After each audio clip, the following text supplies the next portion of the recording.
ব্যাপার?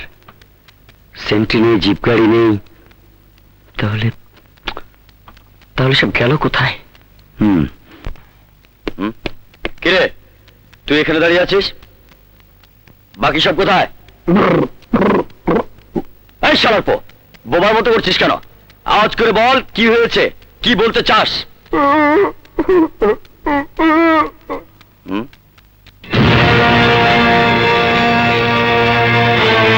Welcome sir, welcome. আমার দুর্ভাগ্য স্যার, আপনার সঙ্গে দেরিতে দেখা হলো। আমার নাম সাগর। আপনি আসার আগ পর্যন্ত আমি এই থানার চার্জে ছিলাম। আপনি খুব ভাগ্যবান স্যার, এই থানাতে যে চার্জ নিয়ে আসে সে খুব অল্প সময়ে কোটিপতি হয়ে যায়। কানের কাছে হু হু করে ডিস্টার্ব করিস না, আমাকে সব বলতে দে।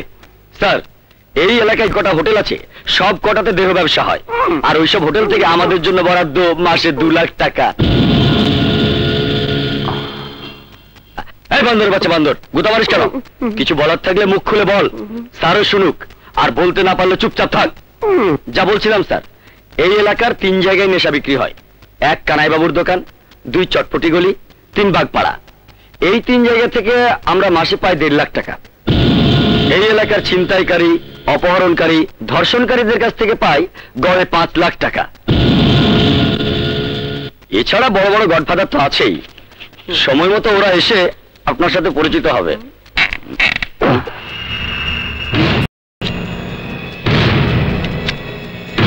সিগারেটটা ভাঙলেন কেন? ওটা টাকা দিয়ে কেনা। জানি, তবে সৎ রোজগারের টাকায় কেনা নয়, ঘুষের টাকা দিয়ে কেনা। Right sir, right. এই হাতের ঘড়ি ঘুষের টাকা দিয়ে কেনা, এই আংটিগুলো ঘুষের টাকা দিয়ে কেনা, আর গলার এই চেন ঘুষের টাকা দিয়ে কেনা। আরো কিছু দেখতে চান? আসুন আমার সাথে। তুই জানিস কার সামনে দাঁড়িয়ে কি বলছিস? জানি, আমার মতো একজন অফিসারের সামনে। না, আমি তোর মতো ঘুষখোর নিমক হারাম বেঈমান নই। আমি একজন আইনের রক্ষক, এদেশের মানুষের জানমালের পাহারাদার। আর তুই সে পাহারাদার হয়ে মানুষের সঙ্গে বেঈমানি করছিস। হ্যাঁ, ভুল বললেন স্যার, আমি একা বেঈমানি করছি না, আমার মতো আরো অনেকেই বেঈমানি করছে।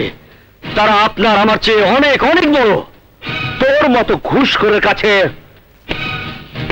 ওরা বড় হতে পারে, আমার মতো দেশপ্রেমিক সিপাহীর কাছে নয়। এই, তুই কি ভুলে গেছিস পুলিশ মানে কি? না, ভুলে যায়নি। P for polite, O for obedient, L for loyal, I for intelligent, C for character, E for efficient.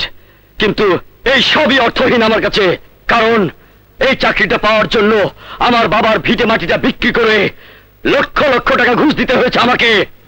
এই অফিসার, যারা ক্ষমতার চেয়ারে বসে নিরীহ মানুষের সবকিছু ছিনিয়ে নেয়, তারা মানুষ নয়, মানুষের তারা জানোয়ার, রক্ত চুষা জানোয়ার। আমি তাদেরকে ঘৃণা করি, ঘৃণা করে দেশে 14 কোটি মানুষ, ওরা বাঁচতে পারবে না, এদেশে মানুষ ওদেরকে ছাড়বে না। একবার যদি তাদেরকে আমি হাতে হাতে ধরতে পারি, তাহলে কুকুরের মতো গুলি করে মারবো, গুলি করে মারবো। আমার নাম আগুন। আমি যে এলাকায় যাই সে এলাকার সমস্ত পাপীরা আমার আগুনে জ্বলে পড়ে কয়লা হয়ে যায়।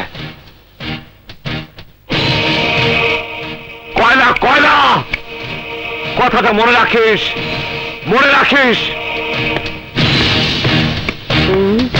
স্যার, এখন কি করব? পাপী থেকে কি নিষ্পাপ হব, নাকি যেভাবে আছি সেভাবে থেকে আগুনে পুড়ে কয়লা হব? চুপ শালা, কয়লা আমরা হব না। বেশি বাড়াবাড়ি করলে দেখবি একদিন ও নিজেই কয়লা হয়ে যাবে।